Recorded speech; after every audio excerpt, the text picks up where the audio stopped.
नमस्कार दर्शकों, स्वागत है आप सभी का एक बार फिर से हरियाणा सियासत में एक बड़ी अपडेट के साथ आप लोगों से जुड़े हैं। जैसा कि आप सभी को पता है कि लोकसभा चुनाव की तारीखों का ऐलान हो चुका है और इसी बीच ये चर्चाएं चली थी कि इन तारीखों के बाद जो मंत्रिमंडल का विस्तार होना था वो रुक गया। लेकिन ये पिछली वीडियो में भी हमने आपको दिखाया कि ऐसा कुछ नहीं है, मंत्रिमंडल का जो विस्तार होना है वो होके रहेगा। हमने आपको बताया था कि बहुत जल्द होगा। आज मंत्रिमंडल का विस्तार हो चुका है, इसी पर आज हम चर्चा करेंगे। और जैसे कि आप टाइटल में देख चुके हैं कि मंत्रिमंडल का जो विस्तार हुआ है इसमें बड़े धमाके हुए हैं और वो बड़े धमाके क्या हुए हैं उस पर चर्चा करेंगे। लोगों को इस चीज का अंदाजा भी नहीं था कि ऐसा मंत्रिमंडल का विस्तार भी हो चुका है। आज ये पूरी चर्चा हम इसमें करेंगे कि क्या क्या विस्तार जो है वो हुआ है, किस प्रकार का विस्तार हुआ है और क्या बड़े धमाके हुए हैं। और इस चर्चा में मेरे साथ मेरे सहयोगी इंद्रपाल चाहर जी हैं। इंद्रपाल जी, आपका स्वागत है। धन्यवाद नरेश जी। इंद्रपाल जी, बड़ी चर्चाएं थी जिस प्रकार से कि हरियाणा में काफी ये चर्चाएं रही कि मंत्रिमंडल का विस्तार होना है। कई बार ये सिरे नहीं चढ़ पाया। पिछले दिनों की अगर हम बात करें तो ये सिरे नहीं चढ़ पाया था, लेकिन जैसे हमने कल एक वीडियो के माध्यम से बताया भी था दर्शकों को कि मंत्रिमंडल का विस्तार बहुत जल्द हो जाएगा। आज मंत्रिमंडल का विस्तार कर दिया गया है और जिस प्रकार से हमने जो टाइटल दिया है कि बड़े धमाके हुए हैं, तो उन धमाकों के बारे में आज हम चर्चा करेंगे। तो आज जो हरियाणा में मंत्रिमंडल का जो विस्तार हुआ है उसमें क्या कुछ खास जो है वो रहा है? नरेश जी, आपने बात की धमाके की और क्या कुछ खास रहा है जी।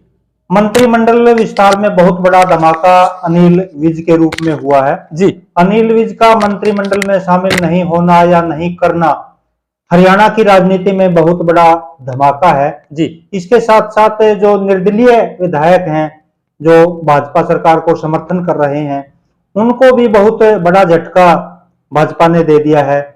और मनोहर लाल मंत्रिमंडल में जो मंत्री थे, 5 जाट मंत्री थे, उनकी संख्या भी नायब सिंह सैनी मंत्रिमंडल में घटा दी गई है। 5 जाट मंत्रियों की बजाय जाट मंत्रियों की संख्या 3 कर दी गई है। और एक जो और विशेष खास बात है, हरियाणा की जो राजनीति है वो बेल्टों में बंटी हुई है और इस मंत्रिमंडल विस्तार में जो जीटी रोड बेल्ट है उसको काफी महत्व दिया गया है। तो दर्शकों देखिए, एक ये जो पहली जो जानकारी है वो आपको दी गई है। तो इंद्रपाल जी, आज अगर हम जिक्र करना चाहे मंत्रिमंडल का विस्तार हुआ है। हालांकि 5 मंत्रियों को पहले ये पद की गोपनीयता की जो शपथ थी वो दिलवा दी गई थी। तो आज की अगर हम बात करें तो कितने मंत्रियों को शपथ ग्रहण करवाई गई है? नरेश जी, आज 8 मंत्रियों को शपथ दिलाई गई है जी। और हम धमाके की बात कर रहे थे अनिल विज की। जी। देखिए, राजनीति गेम का खेल है। कौन नेता कैसा गेम खेलता है उसी के हिसाब से सफल हो जाता है। बिल्कुल। जब नायब सैनी को मुख्यमंत्री बनाया गया और जब विधायकों की बैठक चल रही थी तो अनिल विज ने नायब सैनी के मुख्यमंत्री बनने का विरोध किया था। जी। उसके बाद मनोहर लाल और नायब सैनी ने एक गेम खेला। उसके बाद जो 2-3 दिन पहले चर्चा चली थी कि मंत्रिमंडल विस्तार होगा, एक बहुत ही खास रणनीति के तहत मनोहर सिंह और नायब सैनी ने ये बात चलाई उनके मतलब सोशल मीडिया प्लेटफॉर्म पर कि अनिल विज खुश नहीं है। जी। जब तक वो नाराज चल रहे हैं तब तक मंत्रिमंडल का विस्तार नहीं होगा। ये जताया गया कि वो नाराज चल रहे हैं। लेकिन आपने भी देखा होगा कि जैसे फिर अनिल विज की स्टेटमेंट आई कि मेरे तो किसी ने संपर्क ही नहीं किया उसके बाद। जी। तो एक बहुत बड़ा गेम था।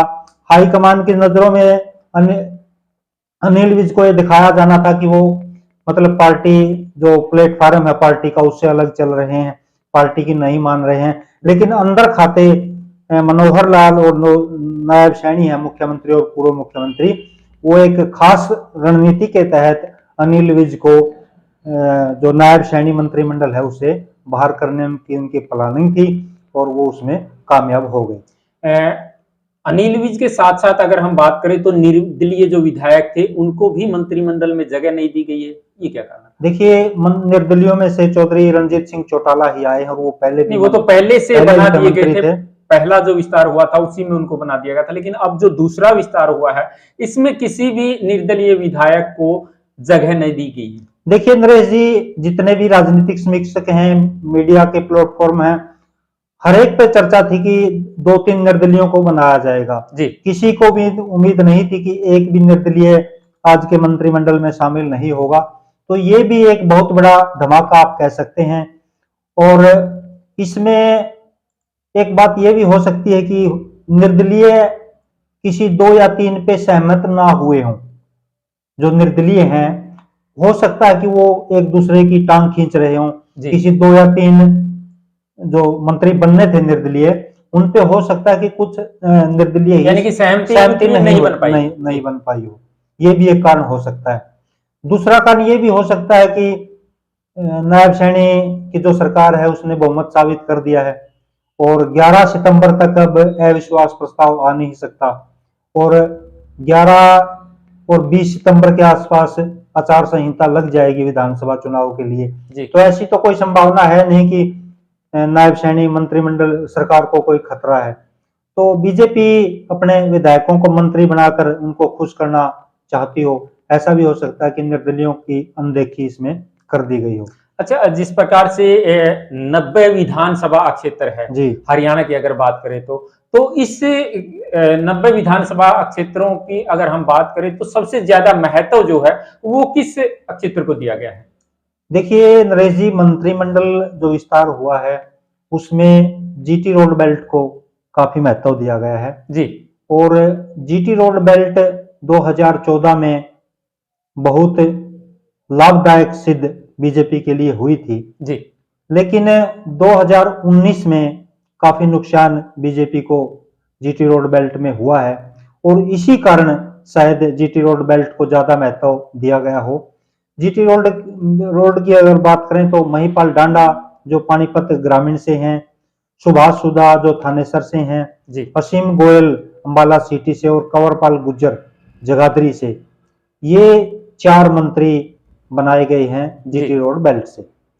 जी। अच्छा, ये जैसे कि आपने बताया कि जो 4 विधायक बनाए गए हैं, मतलब मेरा जो सवाल था कि मंत्री बनाए गए हैं, जो मेरा सवाल था वो ये था कि किस क्षेत्र को ज्यादा महत्व दिया गया है, तो इसमें क्यों इतना महत्व दिया गया है?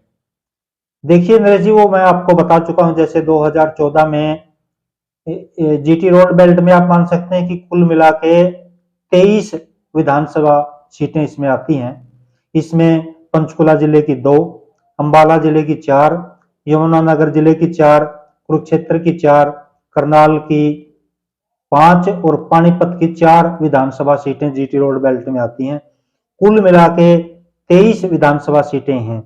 2014 का चुनाव था उसमें से एक सीट को छोड़ के बाकी सभी सीटें 2014 में भाजपा ने जीटी रोड बेल्ट पर जीती थी जी। केवल एक सीट नहीं जीत पाई थी। और 2019 की बात करें तो इसमें से कांग्रेस जो भाजपा है वो 10 सीटें लॉस कर गई। उसमें आपकी कालका है, नारायणगढ़ है, मुलाना है, शाढोरा है, रादौर है, लाडुआ है, ये सीटें तो कांग्रेस ने जीती हैं जी। शाहबाद की जो सीट है वो जेजेपी जीती थी और इसराना, समालखा और असंध, इनमें भी बीजेपी मतलब लॉस कर गई है। कुल मिलाकर 10 विधानसभा सीटें जीटी रोड बेल्ट की 2019 में बीजेपी हार गई और इसी बेल्ट के दम पर 2014 में सरकार बनाई थी। तो अब 2024 के लिए भाजपा की एक विशेष रणनीति है कि जो जीटी रोड बेल्ट में नुकसान हुआ है 2019 में, 2014 में ये मंत्री बनाकर अब 2024 में इसकी भरपाई की जा सके। अच्छा, सैनी जो नायब सैनी है उनको मुख्यमंत्री बनाया गया है, थोड़ा सा जिक्र इस पर भी कर लेते हैं क्योंकि कई चेहरे ऐसे थे जिनको मुख्यमंत्री बनाया जा सकता था, लेकिन सैनी को ही मुख्यमंत्री क्यों बनाया गया, नायब सैनी को? देखिए नरेश जी, जो जीटी रोड बेल्ट है उसमें ज्यादातर जो मतदाता हैं या सीटें हैं वो नॉन जाट की ज्यादा सीटें हैं जी। और मनोहर लाल खट्टर इस चीज पर खरे नहीं उतरे जो जो उनसे उम्मीदें थी नॉन जाट को या ओबीसी को खुश कर सकें। तो जो नायब सिंह सैनी है वो ओबीसी से आते हैं और मनोहर लाल खट्टर पंजाबी बिरादरी से आते हैं। जी तो हो सकता है कि भाजपा ने ये मानकर चल रही हो कि जो पंजाबी बिरादरी है वो मनोहर लाल के कारण वोट दे देगी, क्योंकि ये भी अब मैसेज दिया जाएगा कि अगर मनोहर लाल करनाल से लोकसभा का चुनाव जीत जाते हैं तो उनको बीजेपी सोच रही है कि तीसरी बार सरकार बनाएगी, और ये मैसेज भी लगातार दिया जा रहा है। जी तो पंजाबी बिरादरी में ये मैसेज दिया जाएगा कि अगर तीसरी बार मोदी सरकार आती है तो मनोहर लाल उसमें केंद्र में मंत्री बनाए जाएंगे। तो पंजाबी का जो वोट है वो बीजेपी सोच रही कि इस आधार पर भाजपा को मिल जाएगा। और जो नायब सैनी है वो ओबीसी वोट को भाजपा की सोच है कि ओबीसी जो वोट है वो नायब सिंह सैनी के कारण मिल जाएगा। तो इसीलिए ओबीसी वोट के कारण ही नायब सिंह सैनी को, और जो जीटी रोड बेल्ट की जो 23 सीटें हैं उन पे दोबारा सारी सीटों पर कब्जा करने के लिए भाजपा ने नायब सिंह सैनी को प्रदेश का मुख्यमंत्री बनाया है। और जहां तक आपसी संबंधों की बात है, मनोहर लाल जो प्रदेश के पूर्व मुख्यमंत्री थे, जी नायब सिंह सैनी ने उनके साथ हमेशा काम किया है और वो उनके विश्वास पात्र हैं। इंद्रपाल जी, आज मंत्रिमंडल का विस्तार हुआ है, लेकिन एक बड़ा धमाका जो वो ये हुआ है कि अनिल विज को मुख्यमंत्री मंत्री नहीं बनाया गया है। कोई पद उनको नहीं दिया गया है, मंत्रिमंडल में जगह उनको नहीं दी गई है। साथ साथ में अगर हम बात करें निर्दलीय विधायकों की, उनको भी जगह नहीं दी गई है। तो भविष्य की राजनीति की अगर हम बात करें तो इसमें भाजपा की राजनीति में भविष्य में क्या कुछ असर पड़ने वाला है? देखिए नरेश जी, जो आज मंत्रिमंडल विस्तार हुआ है और जो निर्णय बीजेपी ने लिया है निर्दलीयों को साथ में लेकर, जी हो सकता है भविष्य की राजनीति में बहुत बड़ा नुकसान भाजपा को इसका उठाना पड़ जाए। जिस प्रकार के राजनीतिक हालात आजकल हरियाणा में हैं, ऐसा लग रहा है कि शायद 2024 में भी किसी भी पार्टी का स्पष्ट बहुमत ना आए। और जो आज का निर्णय है भाजपा का, अगर इसी प्रकार के चुनाव परिणाम 2024 में आए, इसके आसपास भाजपा की 40 से कम सीटें आई, तो मुझे नहीं लगता कि उस समय निर्दलीय या जो दूसरी पार्टियां हैं वो भाजपा को समर्थन देने के लिए भाजपा पर विश्वास कर पाएंगी।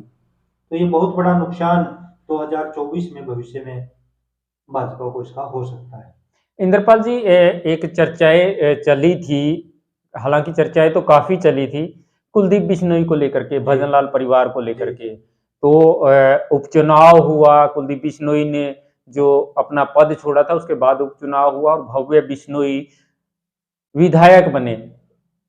लोगों में चर्चा ये थी कि अब भव्य बिश्नोई को मंत्रिमंडल में शामिल कर लिया जाएगा जब चुनाव जीते थे उस दौरान, लेकिन ऐसा नहीं हुआ। उसके बाद में गठबंधन टूटा, फिर मंत्रिमंडल का विस्तार हुआ, उसमें भी उनको जगह नहीं दी गई। इसके बाद फिर आज का जो विस्तार हुआ है इसमें भी उनको कोई जगह नहीं दी गई। देखिए नरेश जी, बताते हैं कि जब मनोहर लाल जी से भव्य बिश्नोई की मुलाकात हुई थी तो कहते हैं कि उस समय मनोहर लाल जी ने आश्वासन दिया था कि भव्य बिश्नोई की शादी से पहले पहले भव्य बिश्नोई को मंत्री बना दिया जाएगा। जी तो वो शादी भी हो चुकी है और मंत्री भी नहीं बने। एक कारण ये भी हो सकता है कि हो सकता है भव्य बिश्नोई को मंत्री नहीं बना, कुलदीप को हिसार से लोकसभा की सीट दे दी जाए। जी और अगर कुलदीप को कहीं से भी राजस्थान से या हिसार से लोकसभा की सीट अगर नहीं दी गई तो इसका सीधा सीधा मतलब है कि कुलदीप बिश्नोई को भी भाजपा ने यूज कर लिया है। कुलदीप बिश्नोई की जो बिरादरी है बिश्नोई, उसके आप मान के चलो कि लगभग 2% से भी कम मत हैं। जी और वो मत भी एक आदमपुर विधानसभा क्षेत्र को ही प्रभावित करते हैं 90 में से। जो बिश्नोई बिरादरी है वो पूरे हरियाणा में नहीं है, केवल एक आदमपुर विधानसभा क्षेत्र को प्रभावित करते हैं। और बीजेपी जो पार्टी है वो एक आंकड़ों को लेकर चलती है, जिसको भी मंत्री बनाना होता है या कोई महत्वपूर्ण पद देना होता है, बिल्कुल। उसके लिए देखा जाता है कि जिसको हम जिम्मेवारी दे रहे हैं उसकी बिरादरी में उसकी कितनी पहुंच है और उस बिरादरी का हरियाणा में मत प्रतिशत कितना है। तो अगर भव्य बिश्नोई को मंत्री नहीं बनाया, कुलदीप को भी अगर लोकसभा की सीट नहीं दी, तो इसका कारण यही रहेगा कि जो बिश्नोई मतदाता है वो बहुत कम है, और बीजेपी नहीं चाहती कि इतने कम मत प्रतिशत में इतना बड़ा पद कुलदीप बिश्नोई या भजनलाल परिवार को दिया जाए। अगर हम जिक्र करना चाहे राव इंद्रजीत को, तो उनको भी किसी प्रकार का कोई महत्व नहीं दिया गया है। देखिए नरेश जी, भाजपा के जितने भी निर्णय आ रहे हैं वो इस बात को दर्शाते हैं कि भाजपा किसी भी नेता का प्रेशर महसूस नहीं करती, ना किसी का प्रेशर मानती। जी राव इंद्रजीत पिछले दिनों हिसार में आए थे और उन्होंने एक ऐसी स्टेटमेंट दी थी कि जो यादव बेल्ट है वो भी मतलब मुख्यमंत्री की दावेदार है। सीधा सीधा इशारा उन्होंने अपनी तरफ किया था। बिल्कुल। तो एक इससे अलग जो प्रेशर राव इंद्रजीत ने बनाया था, वो कल की वीडियो में भी हमने जिक्र किया था। सुधा यादव जो कि संसदीय बोर्ड में हैं, बिल्कुल। और भिवानी महेंद्रगढ़ सीट से वो चाहती थी कि चुनाव लड़ें, लेकिन राव इंद्रजीत ने अपने प्रभाव का इस्तेमाल करके धर्मवीर को भिवानी महेंद्र सीट की जो टिकट थी वो दिलवा दी। बिल्कुल। एक प्रकार का प्रेशर था। तो राव इंद्रजीत का वो प्रेशर था वो अब मंत्रिमंडल विस्तार में भाजपा ने दूर कर दिया है। उनके जो कोटे का मंत्री था वो नहीं बनाया, अभय यादव को मंत्री बनाया है, जो कि आईएएस रहे हैं, आईएएस की नौकरी छोड़कर राजनीति में आए हैं, और वो राव इंद्रजीत ग्रुप से नहीं है। तो एक प्रकार से जो राव इंद्रजीत प्रेशर की राजनीति कर रहे थे, कहीं ना कहीं भाजपा ने उनको भी एक बड़ा झटका देने का काम इसने किया। तो दर्शकों, आज के धमाकों की अगर बात करें तो धमाके पर धमाका हुआ है। एक बार फिर से इंद्रपाल जी बता दे दर्शकों को कि टोटल कितने ऐसे धमाके हुए हैं जो लोग सोच भी नहीं सकते थे। नरेश जी, आप 4 धमाके इसमें मान सकते हैं। अनिल विज का मंत्री नहीं बनना जी। निर्दलियों को शामिल नहीं करना, जो जाट मंत्री हैं उनकी संख्या कम करना, और जीटी रोड बेल्ट को महत्व ज्यादा देना। जीटी रोड की हम पहले भी बात कर रहे थे कि 2014 में जो 22 सीटें उनकी आई थी उसका लॉस 2019 में हो गया। बिल्कुल। इसमें एक बात और आप जोड़ सकते हैं कि इतने मंत्री उसमें क्यों बनाए गए। ये जो कुछ सीटें ऐसी हैं जीटी रोड बेल्ट में जिनमें हार जीत का अंतर बहुत ही कम था। सुभाष सुधा को थानेसर से जो विधायक हैं उनको मंत्री बनाया गया है जी। उनका जो जीत का अंतर था वो 842 मत ही था, मात्र 842 मत। मात्र 842। और जिन्होंने उनको हराया है अशोक अरोड़ा, इनेलो के प्रदेश अध्यक्ष रहे हैं काफी लंबे समय से, और 842 का अंतर है वो 2024 में आराम से वो कवर कर सकते थे। अगर सुभाष सुधा को मंत्री नहीं बनाया जाता तो 2024 में थानेसर की जो सीट है वो कांग्रेस के खाते में जा सकती थी। इसके अलावा भी जीटी रोड बेल्ट में 5-4 और ऐसी सीटें हैं जिनमें जो हार जीत का अंतर है वो 2000 से लेके 5000 के आसपास था। तो इसीलिए जीटी रोड बेल्ट को ज्यादा महत्व नायब सिंह सैनी मंत्रिमंडल में दिया गया। हमारे बड़े ही जोशीले साथी है जिनका नाम भी जोशीला है, तो उन्होंने कमेंट किया है कि सैनी का नायाब फैसला। जी, क्या कहना चाहेंगे जोशीला जी की इस प्रतिक्रिया पर? देखिए जो जोशीला जी इशारा कर रहे हैं वो मुझे लगता है कि वो सीधा सीधा अनिल विज की तरफ ही कर रहे हैं। जी। यही उनका नायब फैसला हो तो, या जो 1-2 झटके उन्होंने राव इंद्रजीत को निर्दलियों को दिए हैं, वही एक बहुत अच्छा टाइटल इन्होंने दिया है, और वही इसे अनिल विज की तरफ ही शायद वो इशारा करना चाह रहे हैं। तो दर्शकों, आज आपने देखा कि बड़े धमाके हुए हैं आज के मंत्रिमंडल विस्तार में। इंद्रपाल जी, जाते जाते कुछ और दर्शकों को कहना चाहेंगे आज की इस हरियाणा सियासत कार्यक्रम को लेकर के? देखिए नरेश जी, इसमें जो चेंजिंग हुई है, कुछ मंत्रियों की छुट्टी हुई है। कमलेश ढांडा का नाम पहले से ही तय था क्योंकि जो उन पर आरोप लगा जा रहे थे कि सही तरीके से वो काम नहीं कर पा रही हैं। इसके साथ जो पेवा से मंत्री थे संदीप, उनका भी जाना तय था। तो ये निर्णय हैं। बाकी मंत्रिमंडल का विस्तार हो चुका है और जो हमारी आगे की जो रणनीति रहेगी जी वो अब ये मान के चलिए कि लोकसभा चुनाव पर ही अब ज्यादा चर्चाएं आगे करने की कोशिश करेंगे। जी बिल्कुल दर्शकों, तो देख सकते हैं आज की ये अपडेट हम आपके लिए लेकर के आए थे। अच्छा, एक बात और जानना चाहेंगे कि अचानक से जैसे कई मंत्रियों के नाम सामने आ गए, अचानक से बना दिया गया, जैसे कमल गुप्ता को दोबारा से मंत्री बना दिया गया। पहले इनकी कोई चर्चा नहीं थी कि इनको भी मंत्री बना दिया जाए? देखिए नरेश जी, हिसार जिले का बहुत महत्व हरियाणा की राजनीति में है। 7 विधानसभा क्षेत्र हिसार में आते हैं जी उसमें से एक मंत्री तो बनना जरूरी था और कमल गुप्ता के जो संबंध हैं वो संघ से हैं, तो अपने प्रभाव का इस्तेमाल करके ये दोबारा मंत्री बने हैं। एक महिपाल डांडा बड़ा नाम उभर के सामने आया है। 2014 में 62,074 मत लेके वो जीते थे जी और 2019 में जहां जो बीजेपी के विधायकों की जो जीत का अंतर था वो बहुत कम हो गया था, लेकिन महिपाल डांडा 2019 में भी 67,086 मत ले गए थे।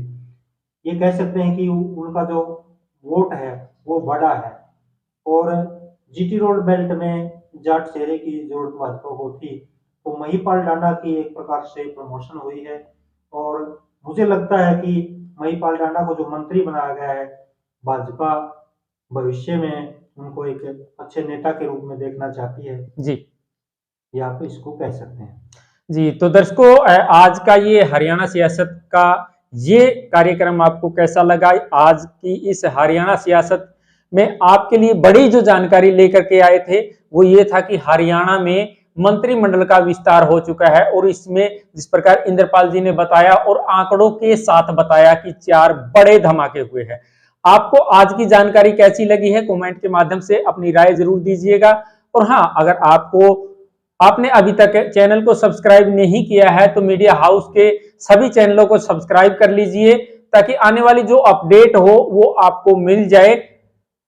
मीडिया हाउस के सभी चैनलों को मैं आपके सामने रखना चाहूंगा। उनके नाम अनूप कुंडू जी है हमारे साथी, वो रवि पथ चलाते हैं। सतवीर चहल जी है, वो किसान न्यूज चलाते हैं। इंद्रपाल जी है गलियारा टुडे, और मैं आपका साथी नरेश कुमार जो कि द मीडिया हाउस और द न्यूज नेटवर्क ये हम चला रहे हैं। तो आज की ये जानकारी आपको कैसी लगी है कमेंट के माध्यम से अपनी राय जरूर रख दीजिएगा। आप किस प्रकार की नई जो जानकारी लेना चाहते हैं वो भी कमेंट में जरूर लिख दीजिएगा। दीजिए इजाजत, फिर मिलते हैं हरियाणा सियासत की नई किसी अपडेट के साथ। नमस्कार।